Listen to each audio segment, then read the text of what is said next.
Evening, Anne. Edward? I'll be sailing for London in the next few months.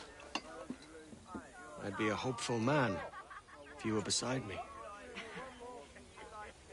England's the wrong way around the globe for an Irishwoman. Will you stay with the assassins? No, I haven't got that kind of conviction in my heart. You? In time, aye.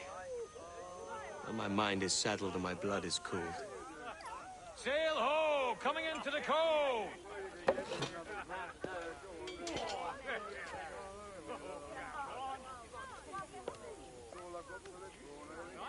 You're a good man, Edward. And if you learn to keep settled in one place for more than a week, you'll make a fine father too.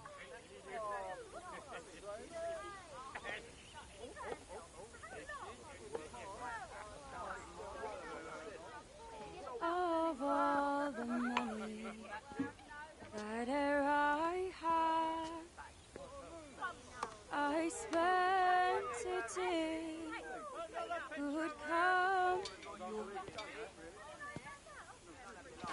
and all the harm that e'er I've done, alas, it was to none but me. And all I've done for want of wit, to memory now I can't. So let me the parting glass. Good night and joy be with you all.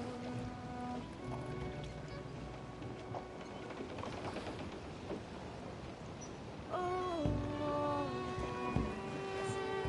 where I had, they're sorry for my going away, and all the sweet ere I've loved, they wish me one more day to stay.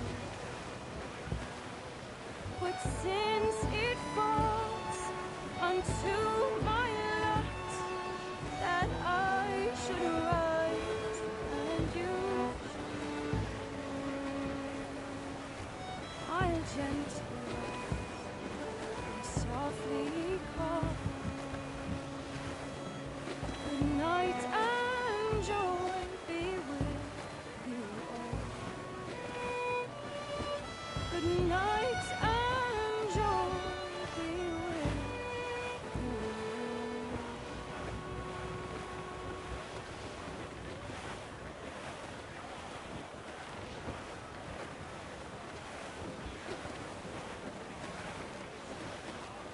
Father, did you always know how to sail a boat? The Jackdaw is a ship, Jenny. Not a boat. But did you always know? No. No, I learned after leaving Bristol. After you left Mother? Well, I didn't leave without saying goodbye, that is. It was an arrangement, you see, between your mother and me. She said you left her. She said you always talked about sailing a boat and making money in the New World. I did always want to sail a ship. That's true. But not for a lark. To support us. To take care of her. And you. Not me. Mother said you didn't know about me. She said you wrote only once a year and that she never knew where to find you. That's all true, and I'm sorry for that. If I'd known earlier, I don't know. I might have come home. I hope that I would have. Well, you were busy. That's what I think. I was, but that wouldn't have mattered. Can I steal your boat? Boat? I see no boat here. Do you? I mean ship, obviously. A don't see the difference anyway. Ah, it's a very simple one, Jenny. A ship can carry a boat, but a boat cannot carry a ship. Why then, large and small. But for my toy boat, the one I take into the bath with me. That's a clever way of seeing it.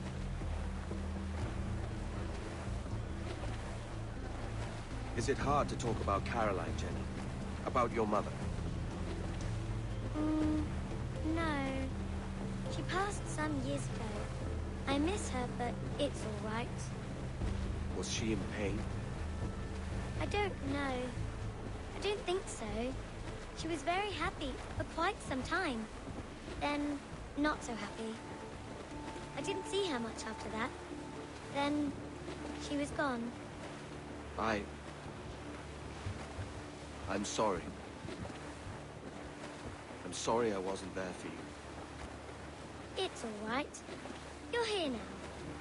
And we're on an adventure. Only a little one, I hope. Can't handle too many more surprises. Do you think we'll see a whale? Yes, there's a very good chance. And what about pirates? Will I see pirates? No. Not much chance of that, I think. Oh, that's rather sad. I should have liked to have seen one. Tell you what, Jenny. As soon as these winds die a little, I'll let you steer the Jackdaw. One little trick at the helm before sundown. Yay!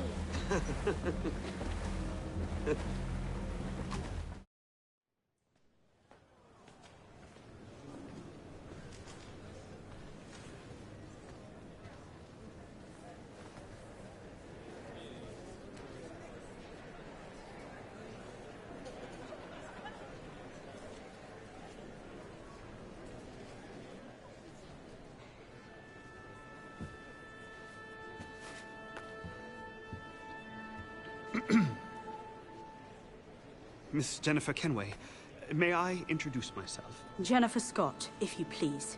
I'm sorry, My daughter was raised by her mother, Caroline, until she passed away some years ago. Jenny prefers to use her surname to mine. Please forgive my ignorance. I will. She may not. Father, help me. This little rascal, however, is a Kenway. What's wrong, Haytham? I can't see the stage. Up we go. How's that? Fine. But won't your arms tire? Hey, I'm not so old as that. But if they do, then we shall quit this posh gig and go and meet your mother for some chocolate and whites. How's that sound? Yes, please. Okay, hush now.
Our researchers looked into the life of Altair Ibn Lahad, hoping to find a biography that might serve as a positive role model for Abstergo's global outreach programs.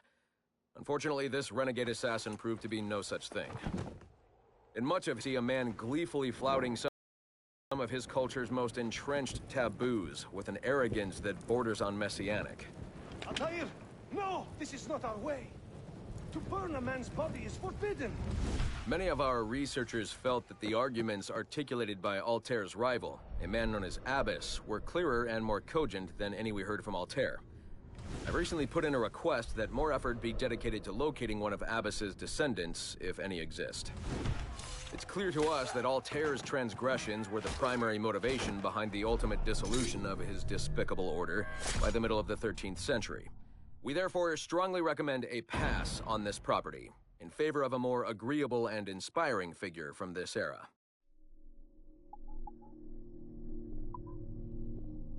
Our initial reports gave us hope that Enzio Auditore would serve as an ideal candidate for future Abstergo projects.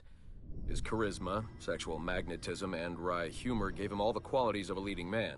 However, his corruption by the Assassin Order robbed him of these qualities as he fell deeper and deeper into a spiral of revenge. Enzio was frequently known to articulate a passive acceptance of evil. He was also a man of ugly contradictions, one who preached free thought yet traveled well beyond his home country to proselytize his corrupted creed, just as he's doing here with this impressionable Chinese girl. Notice, too, that in his gestures and bearing there is still something of the old lecher in him. Enzio's entire personality is built around pure demagoguery, claiming his philosophy is about love when violence and coercion are his primary means of tackling problems. We have therefore come to the conclusion that Enzio Auditore da Firenze would be a risky character to develop. Initial reports on Aveline de Grand Prix led us to believe she would be too controversial and impulsive to appeal to a wide audience. Teenage memories show her brainwashed and trained to kill political foes of her highly unstable mentor, Agate. Additionally, Aveline spent a disappointing amount of time in the Louisiana Bayou, consorting with smugglers of the lowest kind. Oh, I try never to think. Which we felt risked her appeal to our female audience, which is now approaching 50%. However, as Aveline matured, a new side emerged. A well-mannered and considerate lady of poise and compassion, Aveline came to embrace a new mentor, her stepmother, Madeleine de Lisle, a tireless fighter for the rights of slaves. Thank you, Madeleine. With some editing to prioritize this relationship, we feel Aveline's story will more than meet our needs. Our team recommends a go on this property. Get this one to market quickly. Our initial research into the life of Ratana Gaydon focused on a period spanning his late teens to his early 30s, but our researchers came away unimpressed by his calm and stoic demeanor, with occasional flashes of extreme anger. This was not the sort of leading man we felt comfortable endorsing. We decided, therefore, to delve into his early childhood, with the hope that scenes of pre-colonial America might hold some appeal. As you can see here, there is a certain naive charm and innocence to this young boy. Unfortunately, our researchers found this young man's story deeply problematic as well. For one, the omnipresence of the Mohawk culture lacks the balance necessary to tell the true story of America. And secondly, the Mohawk language would certainly be an issue for most of our audience. We therefore feel that although Ratana Tenkon's early life would be of some interest to our more educated viewers, it's unlikely that his story would appeal on a broader scale, being too foreign, as it were, to normal audiences. Our team recommends we pass on this property.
December 23rd.